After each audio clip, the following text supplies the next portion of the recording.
bigyang lakas kung may tukso.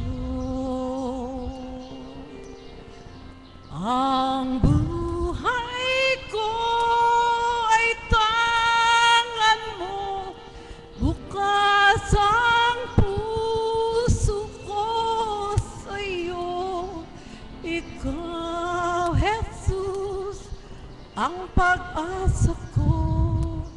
Salamat sa'yo. Salamat sa'yo. Aking Panginoong Jesus, tagumpay ang siyang dulot mo sa buhay ko. Salamat din sa bigay mong galak sa'kin. Pagamat kung minsa'y may dilim, may galak pa rin. Kaya tanging dalangin ko, ako sana'y samahan mo. Ingatan at bigyang lakas kung may tukso.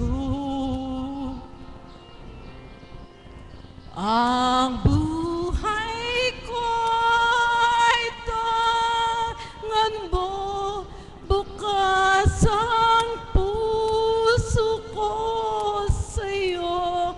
Ikaw, Jesus, ang pag-asa ko.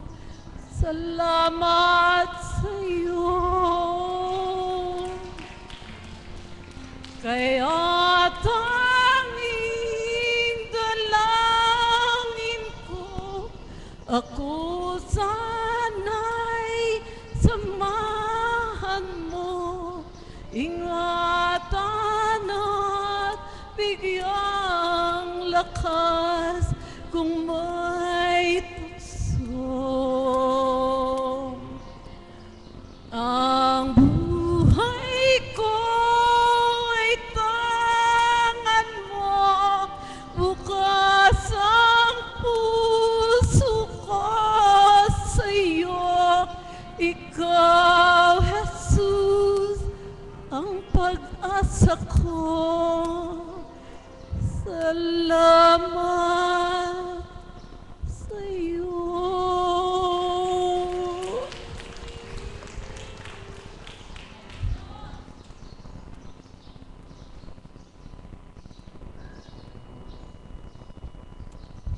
Salamat po, Panginoon.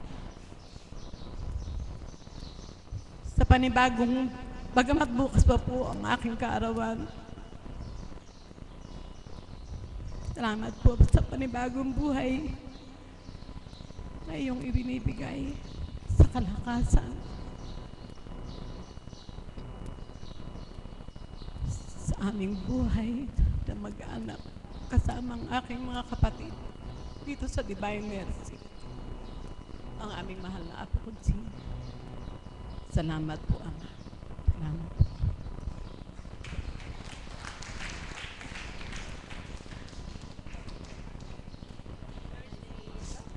Tita, magkanta mo ako ng mag-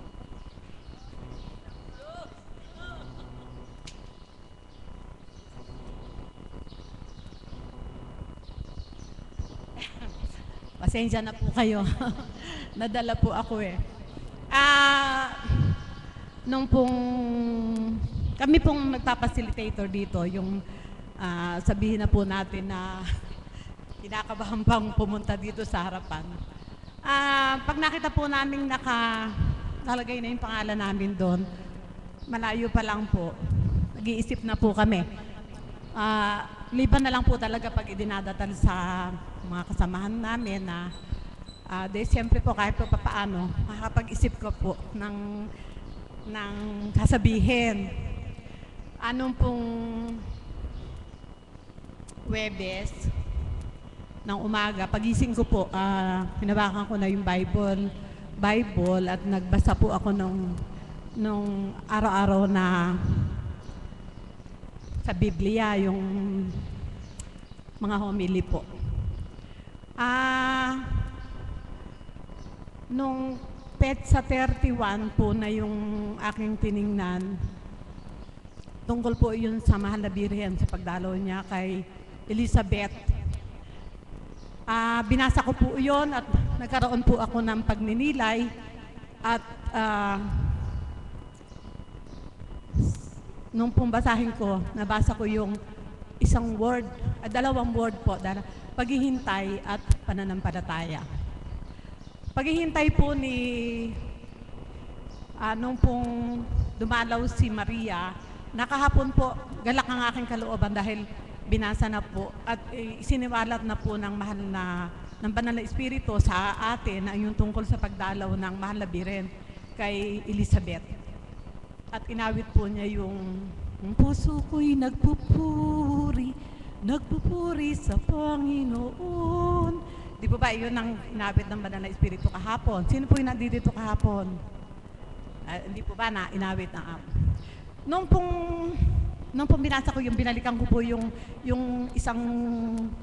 bago po yung ano ng homily nung araw na ito, binasa ko po ang nabasa ko po doon ay si Elizabeth at si Zacarias matatanda na at si Elizabeth ay balo. Ngunit sila pinangakuan ng Panginoon na magkakaanak. Hindi nila inisip na sila'y balo na matatanda na. Naghintay sila, nanampalataya sa Panginoon. Ganon din po tayo. Lahat po ng nagpupunta dito at may mga sakit. Hindi po ba tayo dapat maghintay, manampalataya? Ano man pong bigat ng ating mga dinadala sa problema sa buhay, sa pinansyal, sa ating mga sakit ng ating mga katawan lupa. Hindi po ba dapat maghintay po tayo kung tayo man po ay nakikinig ng mga banal na salita ng Panginoon na lahat-lahat naman po yan. Kung atin lang pong hindi po tayo maiinip, tayo po ay bibigyan ng gantimpala ng Panginoon. Di po ba? Amen po ba? Ayun nga po, yung maghintay. Ngunit bago po ako tumawag ng magsishare at magbibigay ng kung paano po kayo naghintay sa Panginoon. Tandaan po nyo, kung paano kayo naghintay sa Panginoon, nanampalataya, na inyo nang nakamit. Paano nyo ito ibabalik sa Panginoon? Paano nyo pasasalamatan ng Panginoon? Isiwalat po nyo ito sa harapan ng ating Panginoon, naghihintay po siya ngayon. Ngunit bago po ang lahat, nais ko pong tawagin ang aking kapatid na Mirna upang bigyan kayo ng inspirasyon sa aking pagninilayan.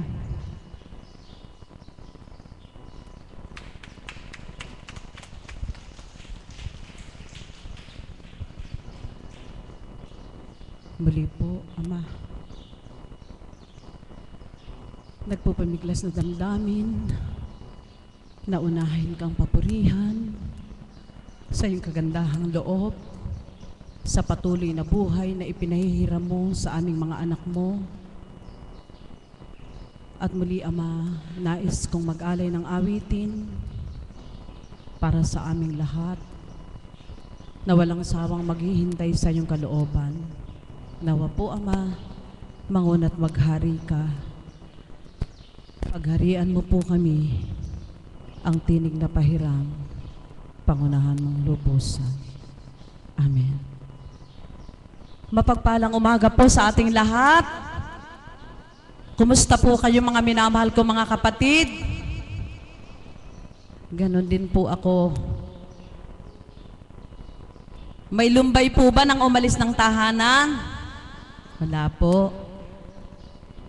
Kung nahihiya po tayong sabihing meron, huwag na nga pong sabihin at ialay na lang sa Ama. Amen?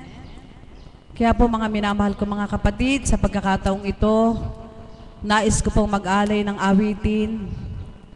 Parang nararamdaman ko ang awiting ito ay madalas pong loobin ng Ama na maibahagi sa inyong lahat, sa mga kapatid natin na walang sawang sumusubaybay sa website.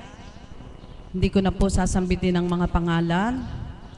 Subalit may isang kapatid na nais ko pong sambitin ang pangalan ng atin pong kapatid na si Mrs. Gomez, kung saan po ay kahilingan niya ito na kung sa kalooban ng Ama daw po bago siya umuwi ng probinsya, ano po, buhay po ang Diyos, sapagkat hindi ko po akalain na gagamitin ng kapatid nating si kapatid na Seni upang i-request ang awiting ito na kung saan ay para sa inyo din po at para po sa ating lahat.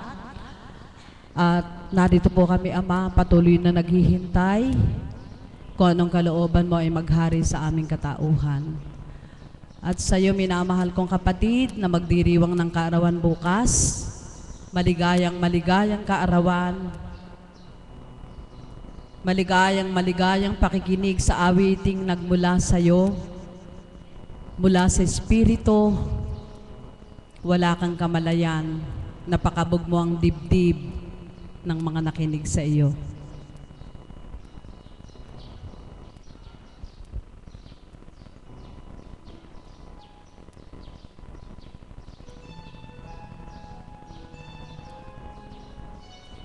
Basta't maghintay lamang po tayo, gaya ng paghihintay ko sa kapatid.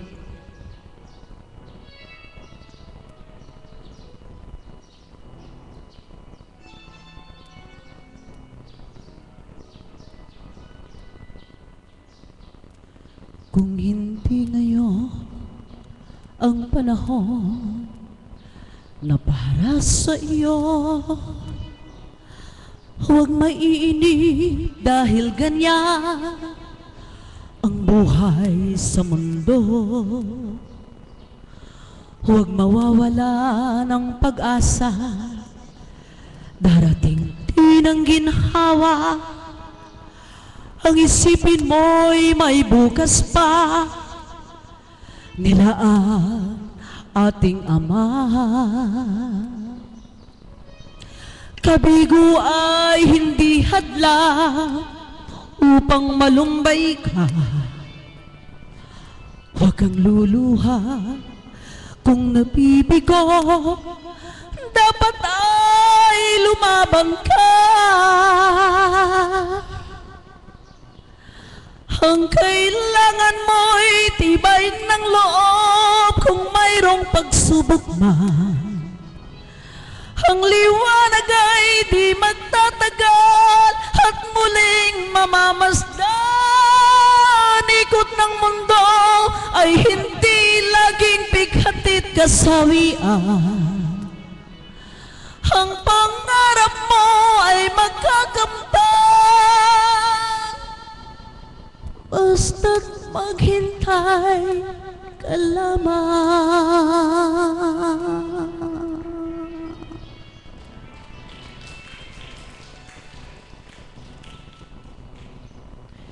Kung ikaw ay may inaasam para sa iyong buhay, sa Ama ay dumulog ka nang may katapatan.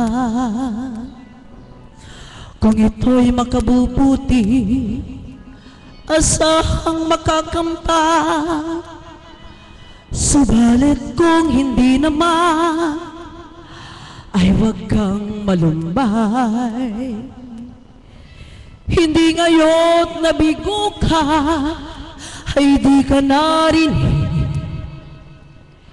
Siya laging nakikinig sa anak niyang gilid.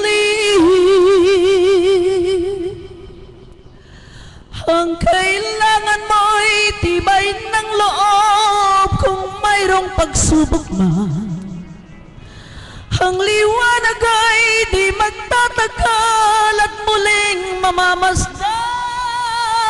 Ikot ng mundo ay hindi laging bighatid kasawian. Ang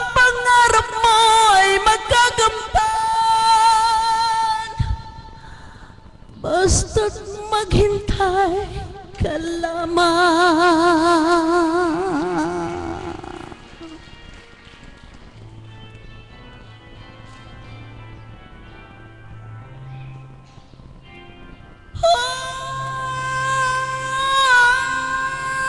Kailangan mo'y tibay ng loob kung mayroong pagsubok man. Ang liwanag ay di magtatagal at muling makakamtan. Ikot ng mundo ay hindi laging bighatit kasawian. Ang pangarap mo ay magkakamtan, basta't maghintay ka lamang.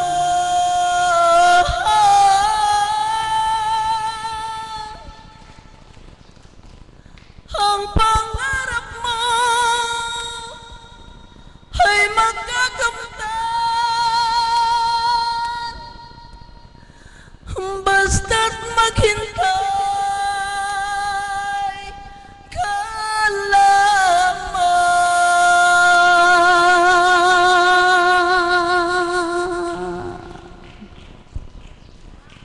Maraming salamat po, Ama. Mga minamahal ko mga kapatid, nawa po nagustuhan niyo ang awiting ito. Ito po, walang sawa kong inihahayag paulit-ulit, Mrs. Gomez. Hindi po sayang ang inyong luha kung paano pinangako sa inyo. Manalig kayo sa banal na Espiritu. Isa po ito doon sa seleksyon na sinasabi sa inyo na idinatal ng banal na Espiritu sa katauhan ng ating kapatid na si Mami Beth Chico, na kung saan ay pinahintulutan ng banal na Espiritu mula sa katauhan ng ating minamahal na Apo Kunching na aming ipagpatuloy ang ganitong kaganapan. Kaya po, mga kapatid na minamahal, nawa po huwag tayong maiinip na maghintay. Ang kalooban ng Diyos ang maghari sa ating buhay. Amen.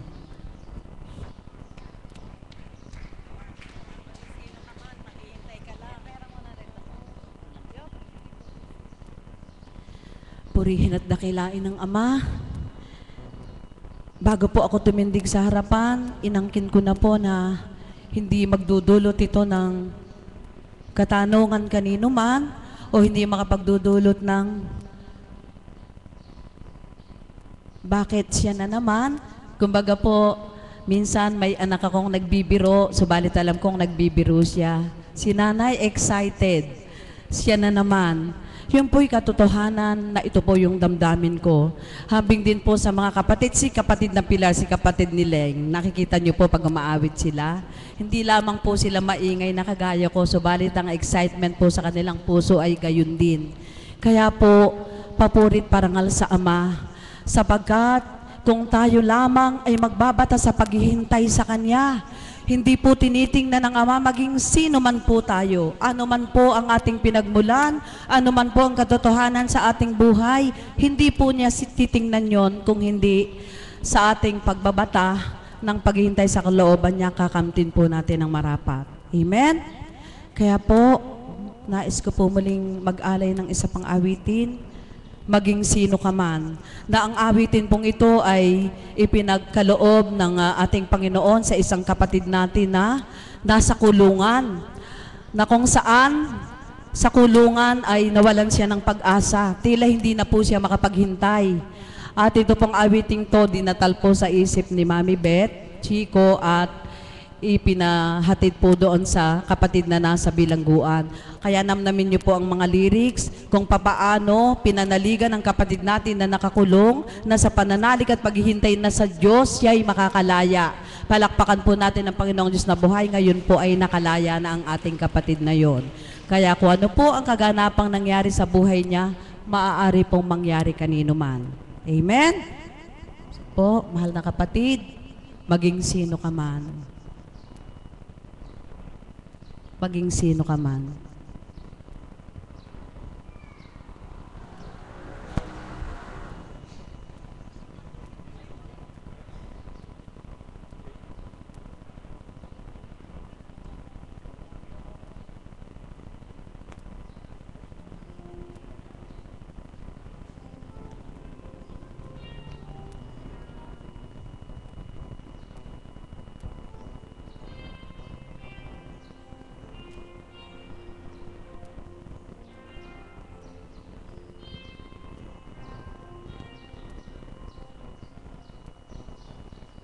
pag-ibig ng ama'y kakaiba. Di niya tinitingnan nagawang kasalanan. Kapag nagsisi ka at bumalik sa Kanya, patatawarin ka maging sino ka man. Huwag kang malumbay, aking mahal. Kasalanang ginawa'y pinagsisihan.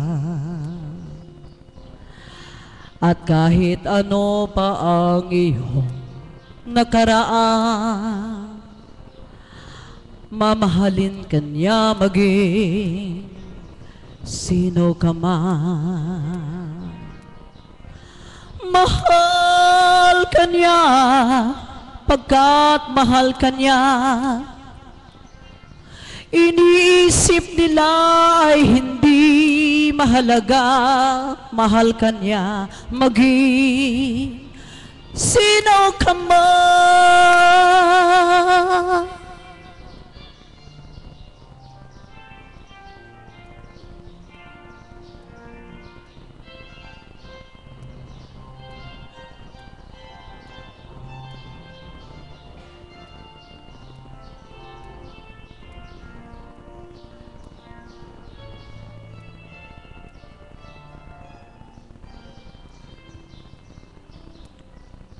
Ano man ang ginawa sa dating buhay, lahat ng ito'y kanyang mapapatawa. Dahil sa laki ng kanyang pagmamahal, patatawarin ka sa kamalian. Kaya't kapatid na minamahal, kapag napatawad na'y magbagong buhay, upang ikaw ay hindi na mawalay sa amang sa iyo'y nagmamahal. Mahal ka niya, pagkat mahal ka niya, iniisip nila ay hindi mahalaga. Mahal ka niya maging sino ka man. Mahal ka ng Ama, pagkat mahal ka niya,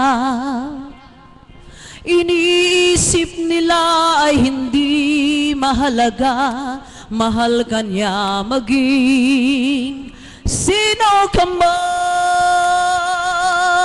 Mahal ka niya, pagkat mahal ka niya, iniisip nila ay hindi mahalaga. Mahal ka niya maging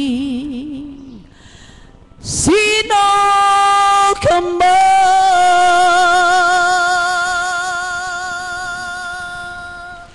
Maraming salamat po, Ama.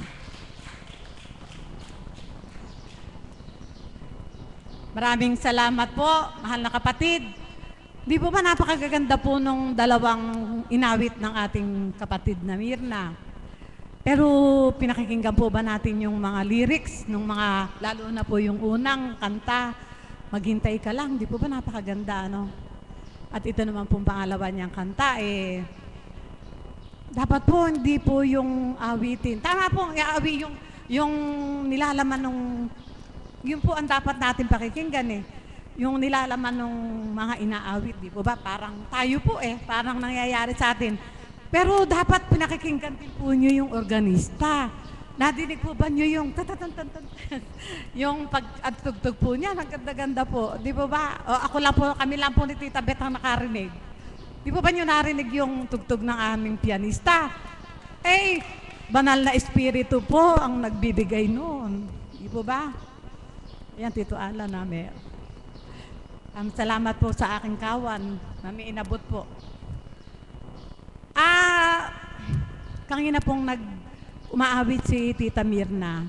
Tinatanong ko po si Mrs. Gomez. Umiiyak. Hindi ko po alam, ninano na po mabuti yung awitin. Siguro po dapat natin alamin. Ano po?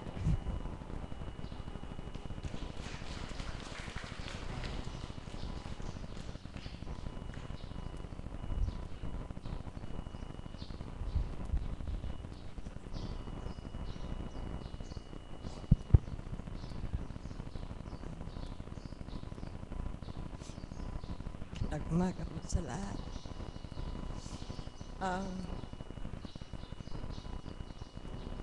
Very touching yung maghintay ka lamang kasi marami sa atin nagdadasal, naaaburido pag hindi na pagbigyan yung hinihiling natin. Before, ganoon ako. Pag nagdasal, gusto ko instant ang sagot. Right there and then, bibigay niya sa iyo. And then, dito ko rin narinig yung salitang maghintay. From Apo, kinanta pa ngayon ni Ma'am Mirna. Salamat. I requested that song kahapon, magkatabi kami dyan. Kasi kapag naghintay ka, ibibigay sa iyo, huwag lang mawalan ng pag-asa. Dumating ako sa punto na I was at the crossroads of my life. Di ko alam saan ako pupunta. Di ko alam kung paano gagawin ko. I feel so alone. Parang nobody cared. Parang ganun ang feeling. Until unti-unti niyang binunot mga tinik sa puso ko. Ano naging turning point? Ang pagpunta ko sa simbahang ito. Dito, unti-unti kong na-realize na maraming bagay sa buhay ko. Being sensitive that I am, tampurista ako numero 1. Pag nagtatampo ako, lumalayas ako sa amin. And then, siguro ngayon, medyo nag-improve. May temperance, may self-control. I learned how to accept things that happened in my life. Hindi kamukha noon na talagang desperate ako. But now, kaya ako natatouch doon sa kanta. Kung sabi nga kanina nung birthday celebrant, namnamin mo yung lyrics nung kanta. Punong-puno ng pag-asa, punong-puno ng encouragement, na anuman ang pinagdaanan natin sa buhay, God listens. He knows all our tears. He knows all our fears. Ano pa nga ba ang hihingin mo kung hindi maghintay at dadating ang umaga?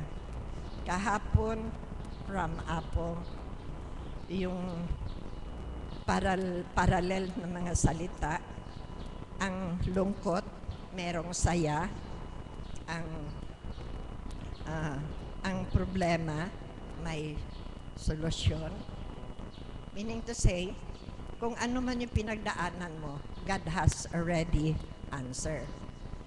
So meron akong isa-share, na browse ko ito sa Facebook, na very encouraging din. The deepest level of worship is praising God in spite of the pain, thanking God during the trials, and trusting Him when we're tempted to lose hope, and loving Him when He seems so distant and far away. At my lowest, God is my hope. At my darkest, God is my light. At my weakest, God is my strength. At my saddest, God is my comforter. So, yung sabi ko kanina na God knows all our tears and all our fears.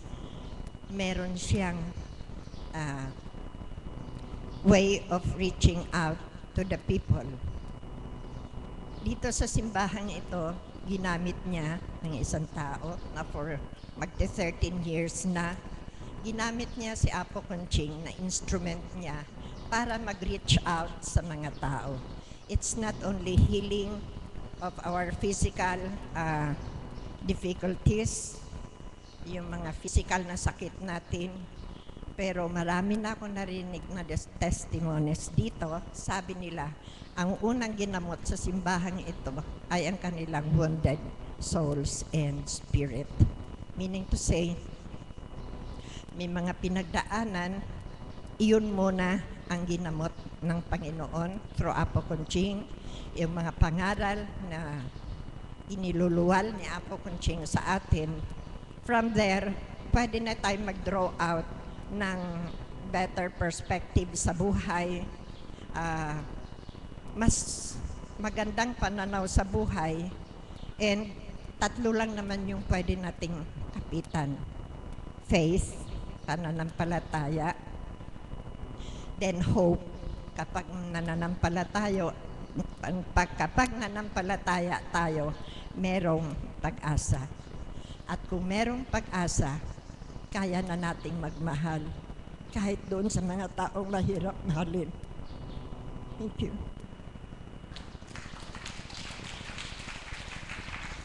Maraming salamat po, Mrs. Gomez. Katotohanan po yung sinabi na tinura ng ating mahal na kapatid. Dito po, sa mga may sakit po, ang una po natin, kung kayo po may mga sakit na sa katawan lupa, mas una po, yun po ang kauna natin gawin, ang pagalingin po muna natin ang ating kaluluwa. Mas madali na po ang pagaling ng ating katawang lupa kung ang ating kaluluwa ay atin muna gagamutin. Paano po yun? Paano po natin magagamot ang ating kaluluwa? Alisin po natin yung hinanakit, galit, o puot sa ating kapwa, yung mga masasama po nating gawa. Yun muna po ang alisin natin. Ang katulad din po ng sinasabi ng ating ng Banal na Espiritu sa katauhan ng ating mahal na Apo Conching. Mahalin natin ang ating kapwa na bagamat mapakahirap gawin. Magagawa po ba niyong mahalin yung kaaway nyo?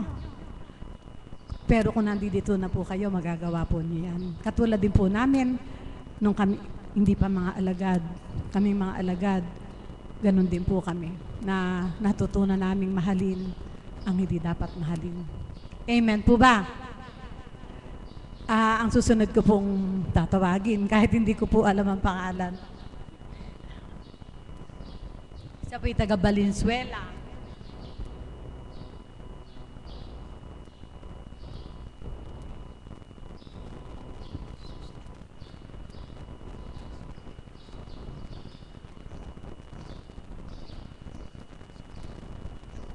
Magandang umaga po sa inyong lahat, mga kapatid. Kami po tiga Valenzuela, magdadalawang taon na po nagpupunta rito. Sa A12 po, dalawang taon po namin. Noong pong una, ang sabi ko, may plano ang Diyos sa atin, kaya tayo pinapupunta dito sa Palikiba. Palikiba, tama ba yung Palike? Panige. Ganun niya po, punta po kami ng punta. Sabi ko, may plano ang Kristong Hari sa atin. Hindi ganun po, kapupunta, dadaan si Kanora tuwing Sabado. Sabi ko, sasama ba ako o hindi? Parang ako'y tinatamad. Siguro, body spirit. Kung manalo, yon. Awa naman ng Diyos, hindi na nanalo ang body spirit. Pagka nagdadaan si Kanora, nakagayak na ako. Ganon, hanggang sa isang taon, sabi ko, ano ba ito? Yung hinahanap ko, hindi ko pa rin makita. Hindi nyo na itatanong, 30 taon na po akong charismatic. 30 taon kong hinahanap ang banal na espiritu. hindi ko makita. Nadadama ko, pero yung hinahanap ko, tunay nga pong hindi ko makita. Sa katsitsaga ko kapupunta dito sa banal na dambana ng Paliki, ay tunay nga pong natagpuan ko. Kaya po ako'y nagpupuri at nagpapasalamat. Ang tunay na kayamanan kung hinahanap na espiritual ay nakita ko. Hindi man po ako, hindi nyo na itatanong, hindi man po ako mayaman, hindi ako mahirap, pero ang hinahanap ko, yun nga pong banal na espiritu. Kung hindi po ako nagtiyaga dito, hindi ko po matatagpuan ang banal na espiritu. Tunay pong napakaligaya ko. Nang mangusap ang banal na espiritu sa akin, ay nasa jeep ako. Bumibiyahe ko papuntang Balag. Hindi niyo po na itatanong, taga-Balagtas po ako. Nauwi lang po ako sa Valenzuela. Nakasakay po ako sa jeep nang mangusap ang banal na espiritu sa akin. Ang sabi ng banal na espiritu sa akin, 30 ang apartment mo. Isang pinto lang ang ibibigay mo sa kapatid mo. Papartihin mo yun, buwan-buwan magbibigay ka sa kanila. Praise the Lord. Praise the Lord na napawalan ko yung pera. Sa hinaba-haba ng taon, hindi ko nabibigyan ng aking mga kapatid. Nung mangusap ang banal na espiritu sa akin, tunay nga pong pinawalan ko ang pera. 30 taong kung silang hindi binibigyan. Sabi ko, baka kung bigyan ko ako'y maghirap. Baka umunti ang pera ko. Yung pala pag binigyan ko, lalong dadami ang pera ko. Grabe! Hindi lang po dumami ang pera ko. Yung hinahanap ko nga pong kayamanang espiritual. Yung po ang matagal ko nang hinahanap. 30 taon na po ako sa prayer group namin. Manlalamig, atin, hindi atin. Kasi nga po may hinahanap ako hindi ko makita, kaya hindi ako atin, ganyan po. Tunay nga pong, siyang-siya pa yung mga kapatid ko dahil nabigyan ko sila ng biyaya. Sa pagbibigay ko ng biyaya, nung ako'y nagbubulay-bulay, sabi ng banal na espiritu, bakit ka nalulungkot? Hindi ba 30 ang apartment ko? Isang pinto lang yung hahatiin mo sa magkakapatid ko kasi yung 2.5, 5 kapatid ko, bibigyan ko 500. Bakit ka nalulungkot? Meron ka pang 29 na matitira. Di nagbulay-bulay ako, napakatanga ko. Sabi kong ganon. Tunay nga pong tinupad ko yon. Ang naging kapalit ay kagalakan ng aking puso. Yung po ay nag-umpisa dito, yung po alagad na Berel. Di siya ang nag-pray over sa akin. Ang sabi ni alagad na Berel, ginanyan niya ako. Pagkatapos sabi niya sa akin, sumunod ka sa akin. Akala ko kung saan niya ako dadalhin. Dinala niya ako kay Mama Mary. Doon kami dalawa. Nang usap, sabi ni alagad na Berhel, alam mo, mapalad ka. Dahil gagamitin ka ng Diyos. May liwanag akong nakikita sa ganyan. Marami pa po siyang sinabi. Tunay nga po nung sabihin ni alagad na Berhel yun, hindi na, nagbulay-bulay ako, hindi na po ako nagtigil. Tunay nga po, napakasarap ng feeling ko buhat nung tanggapin ko ang banal na espiritu dito sa dambanang to. Sipin nyo, 30 taon. Kung pala dito lang natatago yung kayamanan kong hinahanap. Umakyat pa po kami sa bundok ni Kadora. Akala ko doon matatagpuan. Ilang bundok yung inakyat namin. Ilang sinuot namin. Akala ko doon ko matatagpuan. Kaya nung bandang uli, humingi kami ng payo kay Apo. Humingi kami ng payo kay Apo kung kami po aakyat pa ng bundok o hindi doon sa Quezon. Ang sabi ni Apo, wala sa pag-akyat yun. Kung nasa puso nyo si Jesus. At taimtim kayo magdarasal, isusuko ang kasalanan. Tunay nga pong makakamtan. Tunay nga pong nakamtan ko. Kaya lubos-lubos ang aking pasasala. Kaya kayo po huwag magsasawa. Tama nga po yung sinabi niya, maghintay. Maghintay. Sa aking paghihintay, tunay nga pong nakamtan ko ang banal na Espiritu. Nananahan na po sa atin yun, nasa sa akin na. Kaya lang, siguro hindi napupuspos. Nang kapupunta dito, tunay nga pong natanggap ko. Kaya kayo po, wala po akong maipapayo sa inyo. Kung hindi, magtiyaga po tayo nang kapupunta dito. Tunay nga pong lahat tayo makakamta natin ang ating hinihingi sapagkat siya po ang nagsabing may 2 o 3 nagkatipon, kapiling natin ang Diyos. Kaya sa oras na ito, kasama natin ang Diyos. Manalig lang tayo't magtiwala. Tunay nga pong makakanta natin ang kahilingan natin sapagkat ang Diyos ay may tinatangi. Kung ako lang, baka may tinatangi pa nga ako. Pero kung ang Diyos sa tatanungin natin, tunay nga pong wala siyang itinatangi. Yun na lamang po at magandang umaga po sa inyong lahat. Maraming salamat po. Hindi po ba na wala na po kayong bundok na aakyatin? Pagpunta nyo dito, sasakay na lang po, di po ba? Nandito na. Makikita nyo na yung sa paligi, ang banal na espiritu na nananahan dito sa lugar na ito. Di po ba? At saka napakaganda po yung pagbibigay ninyo ng inyong yaman. Yaman pong matuturingan nyo dahil mantakin nyo, nabibigyan nyo, napapartihan ninyo, di po ba? Yung ibinibigay po ninyo, nakikita po yun ng Panginoon. Papalitan po niya, siksik na, liglig pa. Di po ba? Opo, bigyan pa po ninyo ng mga 2 pinto.